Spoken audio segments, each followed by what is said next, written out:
How good will the Green Bay Packers be in 2023? The Packers are going into the 2023 season with a new quarterback as well as a bunch of youth scattered all around the roster on both offense and defense. When it comes to my opinions on the Packers, I think they have a lot of upside. I'm Chase Keller from Chase Keller Journalism, and in this video, I'm going to talk to you guys about why I think the Packers are going to finish 6-11 and why they came up at 23rd on my 2023 NFL Power Rankings. I haven't done this yet in my entire series, but yes, I am dedicating an entire section to Jordan Love. After the departure of Aaron Rodgers, it is now Jordan Love's time to shine. So far in his career, he has completed 60.2% of his passes, 606 passing yards, and 3 touchdowns to 3 interceptions. But let's return to the beginning. The Packers faced massive criticism after drafting Love with the 26th overall pick in the 2020 NFL Draft. Oh shit, we traded up! We traded up!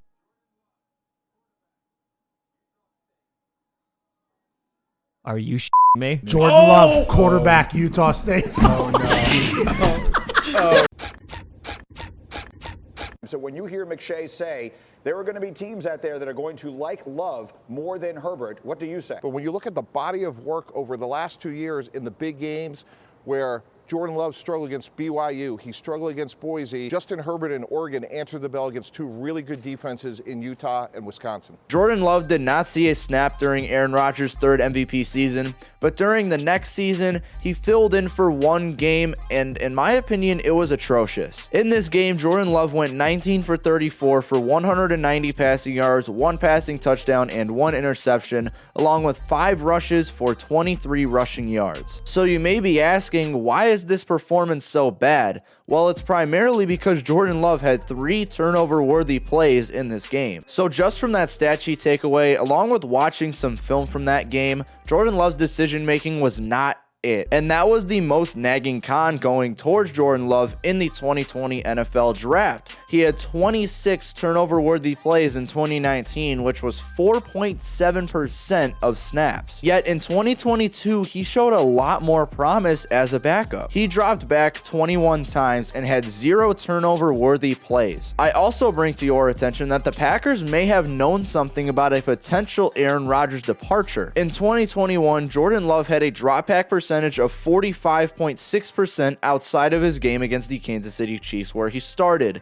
In 2022, he appeared in 4 games as a backup and dropped back on 80.8% of snaps. In one of his appearances, he completed 6 passes on 9 attempts for 113 yards and 1 passing touchdown, which is pretty impressive. And despite not being needed, he showed to be a very good backup at times while backing up Aaron Rodgers. So now, what should we expect of him at QB1? He has the tools and the upside to become the franchise quarterback just like the previous 2 were. His arm talent was never a question, as in his final college season, he completed 30 of 85 passes, which is 35%, for 995 yards, which is 33.2 yards of completion, 10 touchdowns, and 5 interceptions when throwing for 20 or more yards. On these same throws, he had 12 turnover-worthy plays and 5 drops. He also has above average mobility for the quarterback position.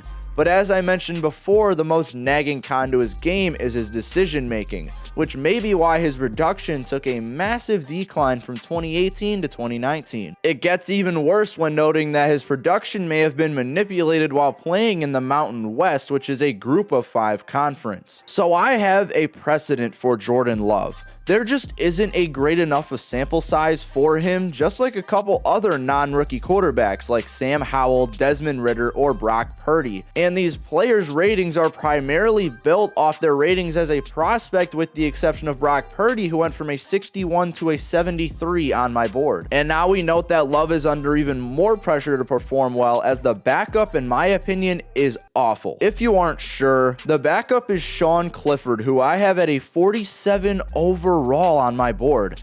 I thought this was a horrible draft selection as he does not fit anywhere close to a modern quarterback role. Some things you can note though is that he's an all-around solid quarterback given his tools. He's got solid arm strength, solid mobility, and solid decision making. To summarize, we've seen Green Bay take this rocky road before at the quarterback position. And while there isn't a big enough sample size for Jordan Love, he has the tools to become the next franchise quarterback. Especially on the offense, there is a lot of youth across this roster. On offense, 7 of 11 projected starters on my board are still on their rookie contracts, along with 3 important depth guys like A.J. Dillon, Jayden Reed, and Luke Musgrove. That number slightly decreases on defense as 5 of 11 projected starters are still on rookie contracts, along with another 3 important depth guys in Lucas Van Ness, Carl Brooks, and Eric Stokes. So sit back and relax as I go over the 12 rookie contract starters on the Green Bay Packers. Have fun. Quarterback Jordan Love, you already know the deal, I just did a whole section on him. Wide receiver Christian Watson, he showed flashes of greatness as a rookie, seeing 600 yards and 7 touchdowns, but consistency was an issue, seeing all 7 touchdowns in 4 consecutive weeks, and he also dropped over 10% of his targets. Wide receiver Romeo Doubs, surprisingly solid start to his career with over 400 yards and 3 touchdowns. He also dropped over 10% of his targets and struggled with ball security. Wide receiver Dontavion Wicks, a wide receiver who I like more than Jayden Reed. He is a massive red zone target to manipulate Love's touchdown production, but his nagging struggle is his drops. Tight end Tucker Kraft, a tight end I like more than Musgrove. Despite the leap in competition being a concern, he still performs as an all-around tight end who can play every down on the field, but that clearly won't happen with Musgrove in the mix. Center Josh Myers, under average for a starting center, but he is a fantastic pass blocker with 13 pressures allowed and over 600 pass block snaps in 2022. This is a center that Jordan Love can really ask for. Right guard John Runyon, more under average compared to Myers, but is another fantastic pass blocker, allowing 17 pressures as a guard in 2022. With running backs as elite as Aaron Jones and A.J. Dillon, the run blocking isn't as essential as it typically would be. Edge rusher Rashawn Gary, an insanely underrated pass rusher and a guy I loved out of the 2019 NFL Draft. He dealt with injuries in 2022, but the year before he put together 87 pressures, which was the 4th most in the NFL. Interior defensive lineman Devontae Wyatt. I thought his career started on a disappointing route, but he wasn't awful. He is still very athletic for an interior defensive lineman, and I see heavy pass rush upside. Interior defensive lineman Colby Wooden, a very underrated prospect to me. He can play both inside and outside, and he has heavy pass rush upside for the NFL. I'm excited to see where he gets utilized the most. Linebacker Quay Walker, another guy that disappointed me in his rookie season. He was god-awful in run defense and was only promising in coverage. He's still only going into his 2nd year and still has upside to develop. Safety Darnell Savage. He has not been great as expected going into his 5th season now. He showed sparks early on, but especially in 2022, he has showed big flaws in coverage. He's still young, and that 5th-year option is all that's left on his rookie contract. The amount of young players on this roster makes Green Bay a very intriguing team to watch for 2023. And personally, I am very surprised to see that I only have 2 breakout grades on this roster in Christian Watson and Devontae Wyatt. So that was a short section. To summarize, the youth on this roster is very intriguing to me. The amount of upside on this team can lead them to another NFC North title if Jordan Love can rain down on the division.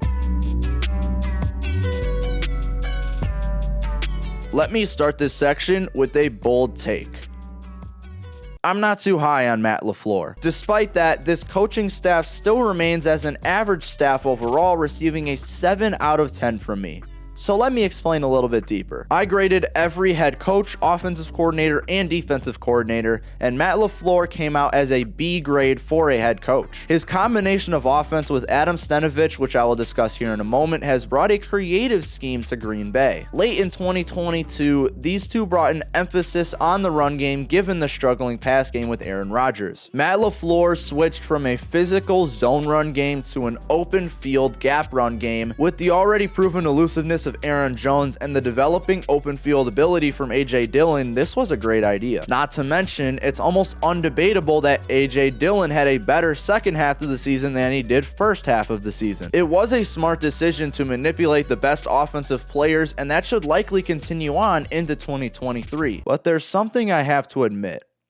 I'm not a big fan of run-first offenses. When you're placed in a situation like Green Bay's, mixing in a deceiving playbook and leaning towards a pass-first offense should help the long-term development of this offense, especially Jordan Love. And as I mentioned earlier, the Packers may have known something about a potential Aaron Rodgers departure. This may be a prime reason that Matt LaFleur switched more towards run reliability instead of trusting in their two-time reigning MVP. So in my opinion, Matt LaFleur is an intriguing coach to keep your eye on, and continuing on to that, he may have a hotter seat than you may realize. Offensive coordinator Adam Stenavich also received a B grade, but for offensive coordinator. Before being an offensive coordinator, he was a fantastic O-line coach, developing and retaining the likes of Elgton Jenkins and David Bakhtiari. Yet, there's been reports that Adam Stenavich may open up the playbook for Jordan Love. So this is where I get confused. I either need to hear clarification from Matt LaFleur himself, or I need to wait until the 2023 NFL season to see how successful this offense ends up being. Let me explain. From Matt LaFleur's perspective and a late 2022's look,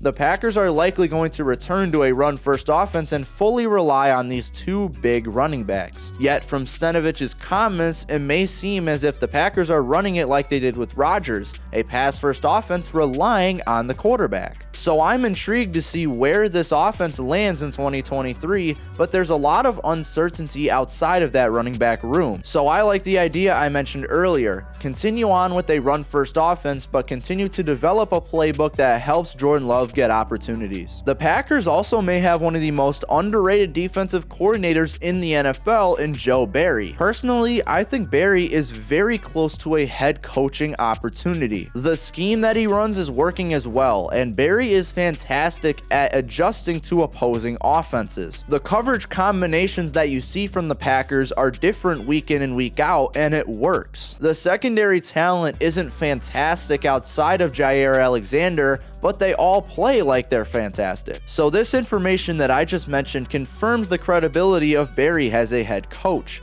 Given the youth of this defense, I'm going to continue monitoring the development of some of these prospects. So that brings up another question. Where will this defense go in 2023, as they have the 17th best defensive roster in the NFL? To summarize, I think this coaching staff is one of the most interesting to analyze for this upcoming season. And while I do think that LaFleur is slightly overrated, he's not bad, and neither is anyone else on this coaching staff. There's just no one elite. So before I wrap up the video, I want to go over a summary of how the Green Bay Packers landed in 23rd on my power rankings. If you are interested in how I got these ratings, my rating system is in the description below. So splitting these up into categories, the offense had a 71.92, which is second to last in the NFL, second to last in the NFC, and last in the NFC North. The defense at a 74.22 is 17th in the NFL, 7th in the NFC, and 1st in the NFC North. The special teams is a 72.05, which is also 17th in the NFL, but 10th in the NFC and 3rd in the NFC North. And finally, the coaching is a 77 out of 80, as I mentioned before, which is tied for 16th in the NFL, tied for 8th in the NFC, and 3rd in the NFC North. So as an overall grade, the 2023 Green Bay Packers came out at a 74.2, which is 3rd in the NFC North, 10th in the NFC, and 23rd in the NFL. That's all I have for you guys today. Thank you guys so much for watching this video. If you enjoyed, please make sure to leave a like and subscribe to the channel for more content like this. I'm Chase Keller from Chase Keller Journalism, and thank you guys so much for choosing this channel as your source of sports coverage. I'll see you guys in the next video.